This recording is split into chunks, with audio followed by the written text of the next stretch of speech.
Please, I need help with getting rid of aphids and sawfly. Don't worry, Rose Bestie, I got you. Now for time purposes, I will only be talking about how to treat aphids in this video. For information on how to treat sawfly, please go to the next video. Before we move forward, this is your chance to save this video because likely if you own a rose, the chances of you experiencing aphids is very high.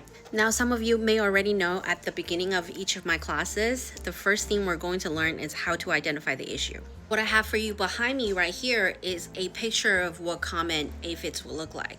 Now, this information some people might not know because aphids actually do come in different colors.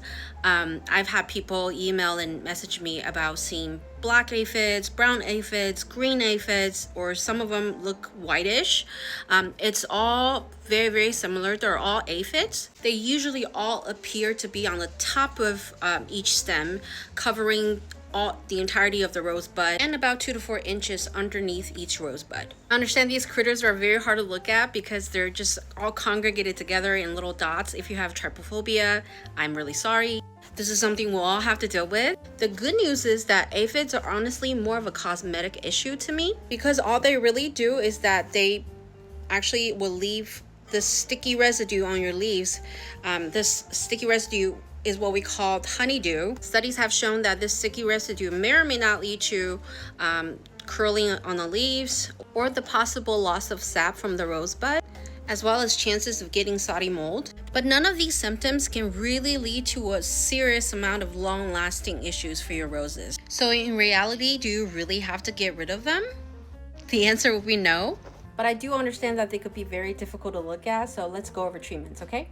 I do know a couple ways to treat them effectively without using any harsh chemicals that could really throw off the balance in your garden. Now to treat them, first of all, I need you to take a look around because if you do have a serious problem with aphids, the chances are that you may or may not have a problem with ants too. Here in Texas in zone AB where I'm at, we do have fire ants and a ton of just regular ants. Some of you are probably like, Yoursyuli, why are you talking about ants? But this is also really interesting information that a lot of people don't know is that ants and aphids, they have a symbolic relationship because aphids produce this sticky residue that we call honeydew that I mentioned earlier. And ants love to feed off of those honeydew as a substance to survive. And in return, to give back, for the ants to give back to the aphids, ants will actually protect the aphids from predators and other pollinators like, ladybugs. So in nature, ants and aphids are good friends. So if you do have an ant problem, do try to take care of that first. I will probably recommend something that I use, such as diatomaceous earth. It is safe to use around your garden for your vegetables, fruits, and also roses. If you get food-grade diatomaceous earth, it's generally pretty safe to use around pets as well if you have dogs and cats. If you tackle the issue with ants first, you'll definitely see a reduced amount of aphids on your roses. Now the next thing to do, which is very effective, is simply by taking your garden hose, turn it on to shower mode, turn the power all the way up, and directly aim it on those aphids, the stem, the rosebud, and just simply blast them off with water. And yes, just water. I don't recommend using any dish soap with water or anything that's chemically made to wash off aphids. There's no need for that. Now the very last trick I'm saving for the very brave ones out there. If you're feeling brave enough, you can simply just take your finger, run it over the stems, over the aphids, and pinch them off.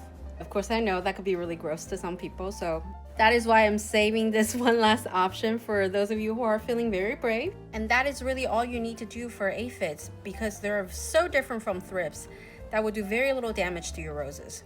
Again, I have to emphasize, please try not to use any pesticides on aphids. That will disturb the natural balance in your garden and it will do more harm than good. And to you, my friend Reina, this is not something that you should be really concerned about, okay? Now to whoever is watching, I hope you're walking away feeling a lot more confident knowing that you know how to deal with aphids and they're not something that you should really worry about. And you know what I always say at the end of my video, happy planting! I will see you in the next one. Bye, Rose Besties.